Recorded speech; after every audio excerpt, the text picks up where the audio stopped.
আমাদের আসলেই উচিত ভালোবাসা থেকে দূরে থাকা, কারণ ভালোবাসার রং বদলায় কারণে অকারণে। তার সাথে আমার প্রথম দেখাটা নাকি তার জীবনের সব থেকে সুন্দর মুহূর্ত ছিল। আমাদের দেখাটা হয় অন্যভাবে, একটা সুন্দর ভাবে। আমি রিক্সা থেকে নামবো, সে তার ফ্রেন্ড সহ সামনে দিয়ে হেঁটে যাচ্ছিল।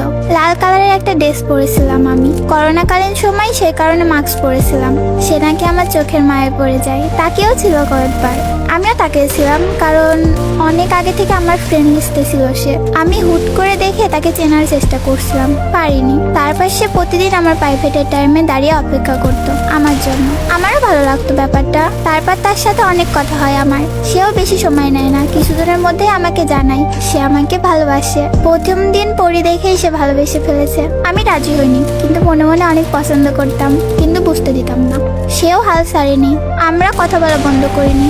সে আমাকে সময় নিতে বলে, আমিও কিভাবে যেন তার মায়ায় পড়ে যাই। একটা সময় সে কারো থেকে শুনে আমার রিলেশন আছে, আমি নাকি রিলেশন করি, তবুও তাকে বলিনি। ইত্যাদি কারণে আমাদের ঝগড়া হয়। তারপর আমাদের 4 মাসের মতো কথা হয় না। তারপর একদিন সে আমাকে মেসেজ দেয়।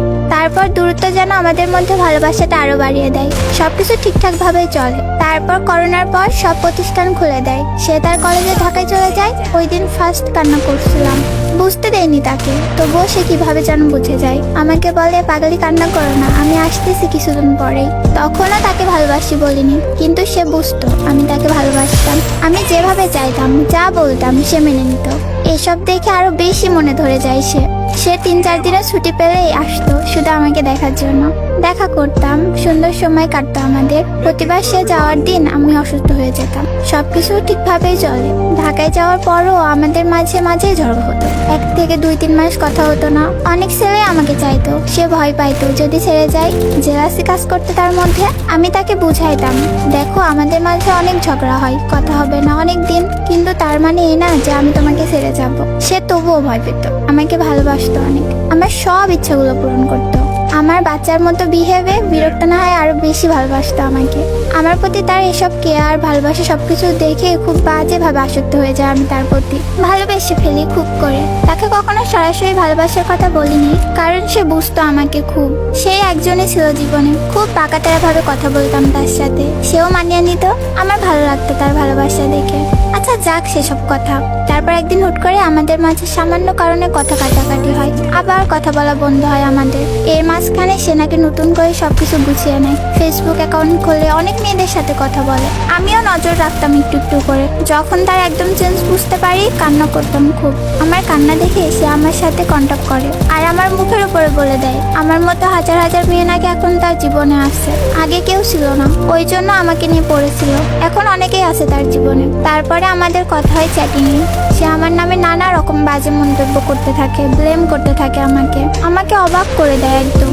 একটা মানুষ কিভাবে এতটা চেঞ্জ হইতে পারে আমার জানা নেই। সে তার মতো গুছিয়ে নেয় সবকিছু, আর এদিকে আমাকে ভীষণ রকমের আসক্ত করে। তার যেন কিছুই যায় আসে না। আমি বিশ্বাস নিয়েছিলাম প্রতিবারের মধ্যে এবারও সব ঠিক হয়ে যাবে, অথচ সে কি সুন্দরভাবে অন্যতে আসক্ত হয়ে গেল। সবসময় কান্না পাই, অন্য মনস্ক থাকি, খেতে পারি না, পড়তে পারি না, সবকিছু যেন এলোমেলো হয়ে গেছে আমার আম্মু পর্যন্ত আমাকে দেখে নিজেই কান্না করে, ভাবে আমি অসুস্থ হয়ে যাচ্ছি দিন দিন। কিন্তু আম্মুকে তো বলতে পারি না কেন তার মেয়ের এই অবস্থা। বলতেও পারি না তার মেয়ে ভালো নেই। দোষ আমারও কিছু ছিল, আমি খুব কম প্রকাশ করতাম ভালোবাসা। কিন্তু এই সামান্য কারণে তো আর বিচ্ছেদ হতে পারে না। অন্তত তার মতো মানুষ আমাকে এতটুকু কারণে ছেড়ে যেত না। সে সব সময় বলতো আমি নাকি তাকে ছেড়ে যাব, অথচ আজকে হাত পার্সনের আক্রমণে সবকিছুর সমাপ্তি ঘটায়। অথচ আমার কখনো মানুষের অভাব ছিল না, এখনো নেই। তার সাথে আমার অনেক অশান্তি হতো। ছেড়ে যাওয়ার হলে আমিও পারতাম। আমার ইচ্ছা করে তাকে এসব বলতে, কিন্তু পারি না, কারণ সে এখন আমার সাথে যেসব ভাষা ব্যবহার করে কথা বলে, আমার মেনে নিতেও খুব কষ্ট হয় যে ইনি আমার সেই মানুষটা। আমাদের আসলে উচিত না কাউকে এভাবে ভালোবাসা, অন্তত চোখের পানিগুলো ঠিক থাকতে।